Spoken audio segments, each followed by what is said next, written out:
Hey everybody, Dan here with Pain Free You.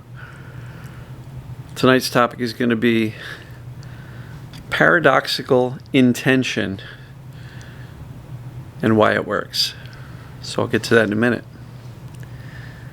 It's been a heck of a few days. We finally got my mom moved into the new place, so time for her to settle down. I'll still be visiting, but won't be quite as involved in all the work of moving her and getting her settled in. So I'm going to breathe in the comfort of a job well done. Between me, my brother, and sister, we really helped her out. So she's in a great place, a great community, great assisted living fit place, and I hope she settles in nicely. I think she will. So cross your fingers.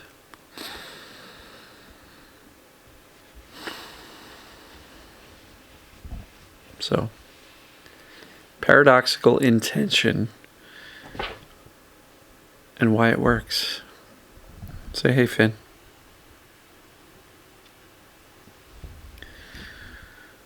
First of all, let me explain what that is. A paradoxical intention is basically telling the brain you want something that you really don't want. All right. And it's pretty interesting. This is very often used in the panic attack world, where people will kind of use that bring it on type of a mindset. And in the panic attack world, you're basically saying to the brain, come on, make it worse. Give me the worst panic attack you can. Make it worse. Give me all you got, brain. Come on. And the reason that works is because a panic attack is driven by subconscious fear. And if you're basically saying, bring it on, make it worse, you're basically saying to the brain, I'm not afraid. And when you're not afraid of a panic attack, guess what happens? The steam empties out. It loses its power. And that's one of the very effective ways of eliminating a panic attack and making it go away pretty quickly. Right? So a paradoxical intention is also very effective at dealing with TMS, perceived danger pain. Why? Well, perceived danger is the cause of these symptoms, and therefore, if you can show your subconscious brain that you're not afraid by saying, give me more, bring it on, essentially there's no fear to fuel this. You're basically saying this perceived danger is BS, because I'm actually saying, hey brain, I want the thing that I'm afraid of. Thereby saying, I'm not afraid. Give it to me.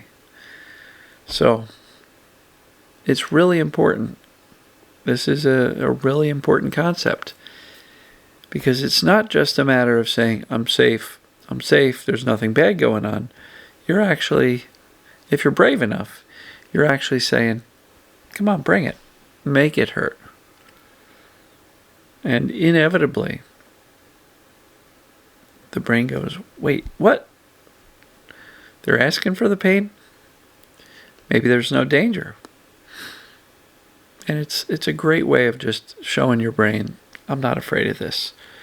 Now, I get that, for many, maybe even most of us, the concept of asking the brain to bring on the pain or make it worse is probably terrifying to a lot of people. Well, what if the brain listens?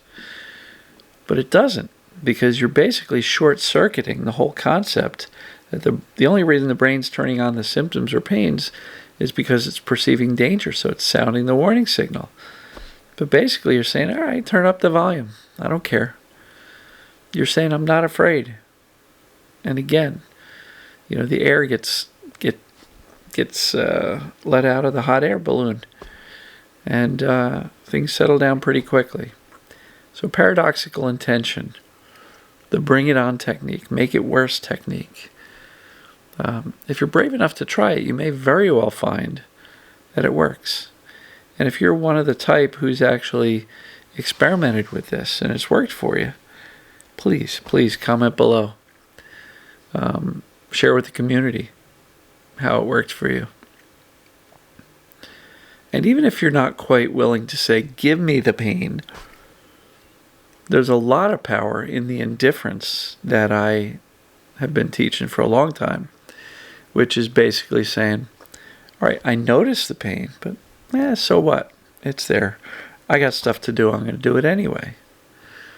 Now that's not quite like saying, bring it on and give me more.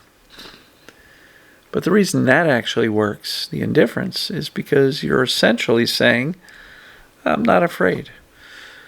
Which is the whole point. If the brain is perceiving danger and you go, I'm not afraid, or give me more, you're showing the brain that the perception is wrong. So I would encourage you to play around with this. Try it. If you're terrified of it, get yourself straight on why this is a good idea and why it actually can work for you before you try it. If you're just terrified and you may not go as well as you'd like, but if you can see the logic in it and say, wow, this really does make sense, then it's absolutely worth playing with, experimenting with, trying. And if you ask for the pain and it shows up, that's when you go, hey, thanks, brain, you're listening. I appreciate you listening. Now, give me more. And the brain's going to get a little bit scrambled. Like, why are they asking for more pain? And that's when you can go, because I'm not afraid of it. Because I know in my heart, it's TMS. It's perceived danger. Period. End of story. So, I hope this makes sense. Give it a shot. Play around with it. Anyway, I'm going to roll. It's been a long weekend. And we'll see you tomorrow. Take care. Somebody said there was a head slap, not a high five. High five. All right. Take care. Love you.